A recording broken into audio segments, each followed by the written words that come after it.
నమస్తే, నేను మీ నగేష్.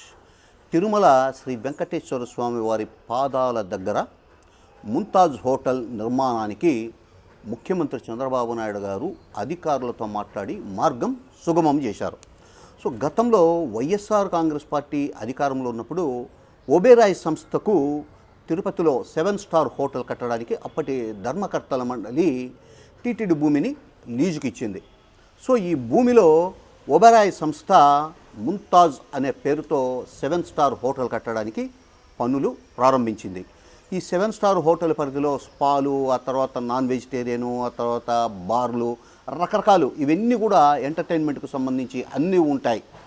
సో కూటమి ప్రభుత్వం అధికారంలోకి వస్తూనే ఈ ముంతాజ్ హోటల్ నిర్మాణానికి సంబంధించి బిఆర్ నాయుడు గారి అధ్యక్షతన జరిగిన మొట్టమొదటి టీటీడీ ధర్మకర్తల మండలి సమావేశంలో ఒక చర్చ చేసింది.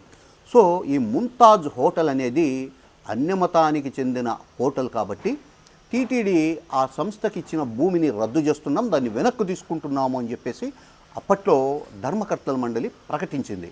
సో ఈ ధర్మకర్తల మండలి ప్రకటించాక టీటీడీ ఏం చేయాలా?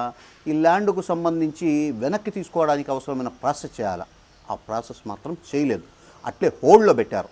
ఇప్పుడు తీరా చూస్తే చంద్రబాబు నాయుడు గారు తుడా అధికారులతో మాట్లాడి అక్కడ 7 స్టార్ హోటల్ నిర్మాణానికి అవసరమైన అనుమతులు వేగంగా ఇచ్చేయాలని చెప్పేసి ఆదేశించారట.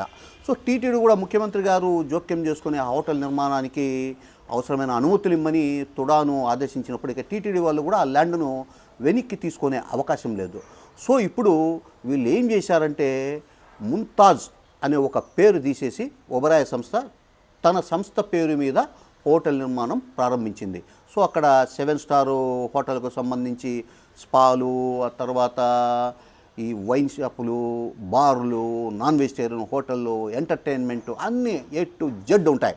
అప్పట్లో వైఎస్ఆర్ కాంగ్రెస్ పార్టీ అధికారంలోకి ఉన్నప్పుడు ఈ భూమిని ఆ ఒబెరాయ్ సంస్థకు కేటాయించినప్పుడు భారతీయ జనతా పార్టీ, తెలుగుదేశం పార్టీ, జనసేన ఈ పార్టీలన్నీ కూడా పెద్ద ఎత్తున ఆందోళన చేశాయి, విమర్శలు చేశాయి, సోషల్ మీడియా వేదికగా దుమ్మెత్తిపోశాయి. ఇప్పుడు వాళ్ళ పార్టీలు అధికారంలోకి వచ్చేప్పటికీ ఆ ముంతాజ్ అనే పేరు తీసేసి యాజ్ యూజువల్గా ఇప్పుడు నిర్మాణాలు జరుపుకోవడానికి అనుమతులు అయితే మంజూరు చేయించింది. ముఖ్యమంత్రి ఇన్వాల్వ్ అయ్యాడు కాబట్టి ఇక తిరుమల తిరుపతి దేవస్థానం ఏమీ కూడా చేయలేని ఒక పరిస్థితి ఏర్పడింది. తిరుమల శ్రీవారి పాదాల చెంత ఆ హోటల్ నిర్మాణానికి సంబంధించిన పనులు వేగవంతమైనాయి. మొత్తం మీరు చూస్తే ఎదుటి వాళ్ళు చేస్తే వ్యభిచారం, మేము చేస్తే సంసారం, ఇది ఇప్పటి కూటమి ప్రభుత్వ విధానంగా కనిపిస్తోంది.